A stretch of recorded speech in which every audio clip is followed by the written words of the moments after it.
Howdy folks, welcome back to Adrenaline Fueled Firearms. My name is Scott. Today we're going to talk about 8.6 Blackout brass.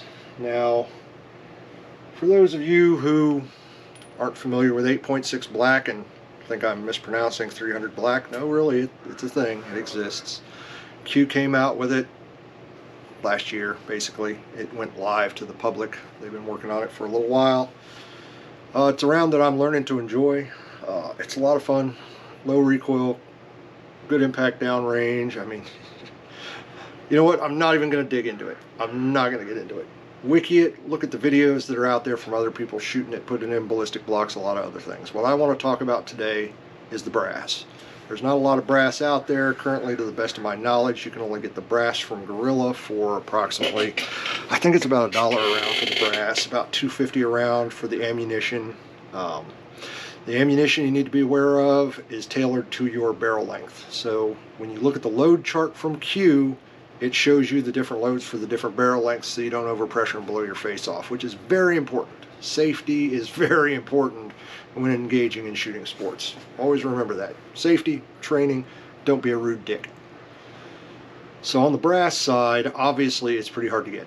It's currently technically a Wildcat cartridge. I do not know if Q is working towards SAMI approval or not, but they do not currently have it to the best of my knowledge. So there's limited resources out there for the brass. The bullets, it's a 338 bullet. You need to be sure you use good quality bullets. I actually have a wiped out crony where I tried to shoot some cheap butt bullet and it came apart and fried my crony, and it's $100 down the tubes trying to save 10 cents a bullet.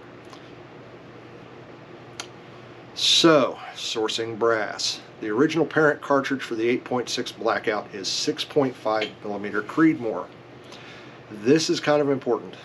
Keep that in your little heads. It's a relatively common brass for relatively common caliber these days.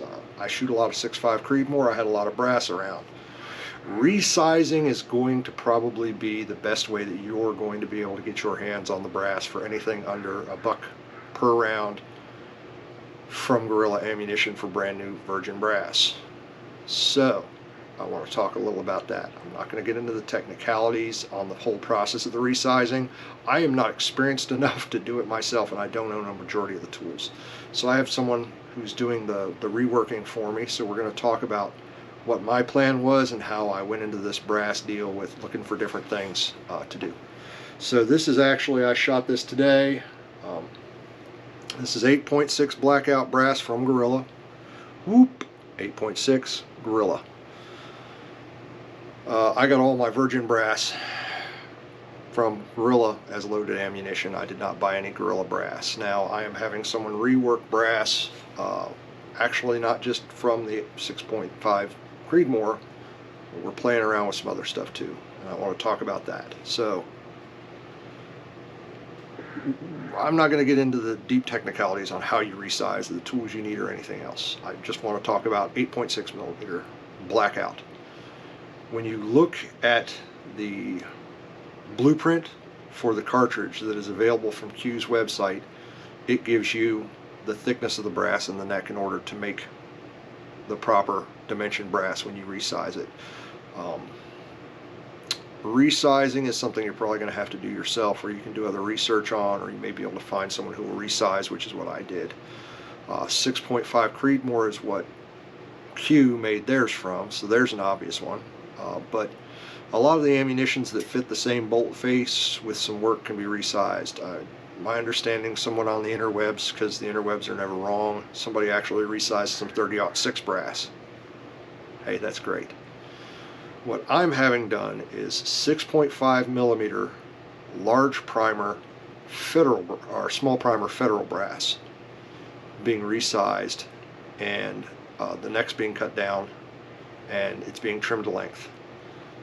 My small primer, what I'm going to do is work with my load developments on my small primer, and that's going to be my subsonic brass.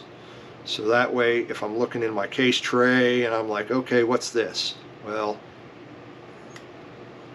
it says federal. Oh yeah, it's small primer. That's going to be my subsonics. Lower powder charge, I'm running Magnum primers in it.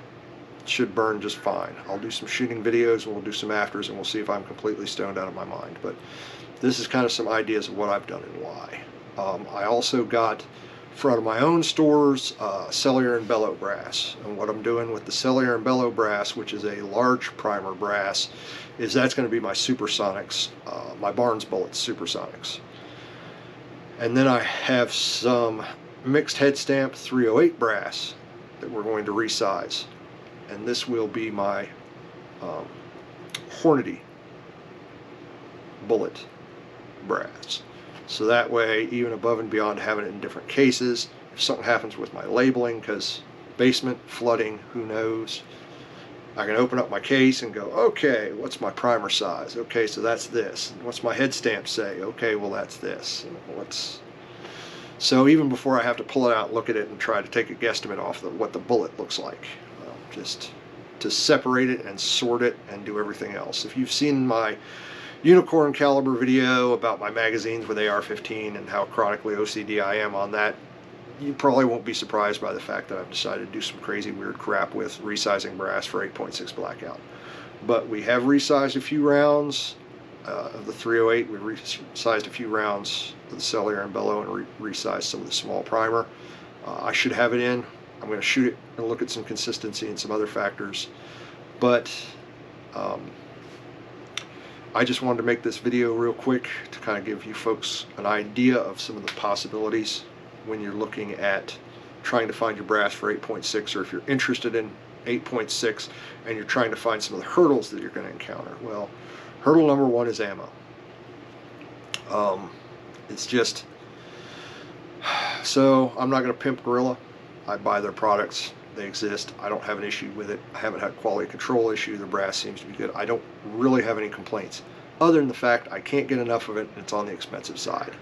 But on the expensive side, that's nobody's fault for my own, but my own for getting into a Wildcat cartridge that just got released that I wanted to try because I'm a whack job. So there are hurdles to trying out new calibers. I mean, you'll hear me say it 50 billion times. I'm not a fan of 223, but it is inexpensive and it is typically readily available. You know, at the other end of the spectrum, you've got 250 a bullet 8.6 Blackout that's harder than crap to find. You get on an email waiting list and then you're perched on your computer the second the sale goes hot to try and grab up 20 rounds for $50. Yeah, Merry Christmas. And some of the Wildcats, it's even a bigger pain in the butt than that. But let's face it, you need to be aware of what you're getting into when you get into a newer cartridge chambering size. And I want you to be available some of the hurdles I've seen on the 8.6. And it's, well, how do I feel about it in general? Okay, well, go to the channel page and look across the top, and my 8.6 build is what is my channel's banner for right now. Unless Q complains, or Arrow complains, or somebody else complains, I plan on keeping it there.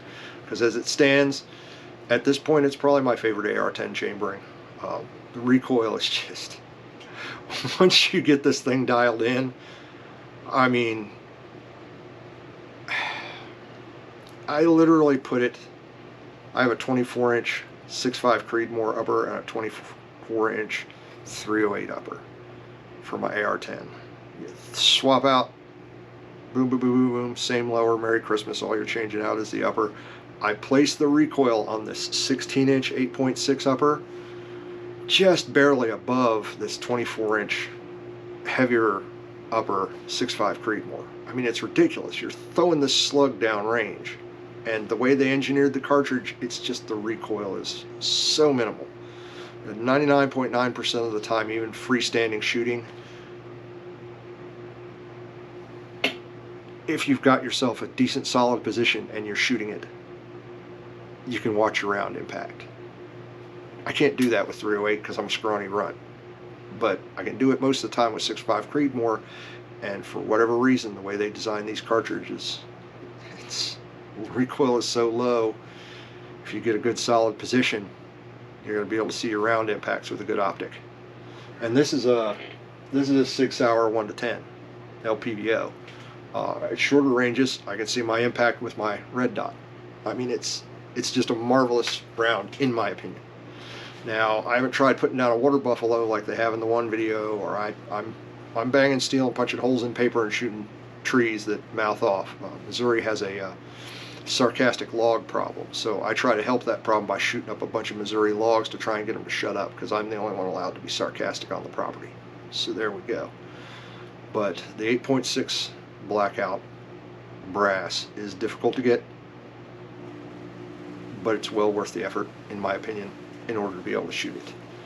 You're still going to be somewhere in the $1.50 to $2 around, even if you're reloading your own, based on modern current prices post-COVID, for getting that 338 bullet, getting those primers, and getting that powder in there. Even reusing your brass, it's still going to cost you a chunk.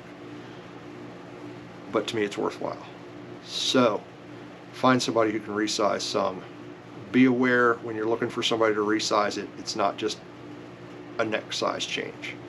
You're going to start with a 6.5 Creedmoor piece of brass.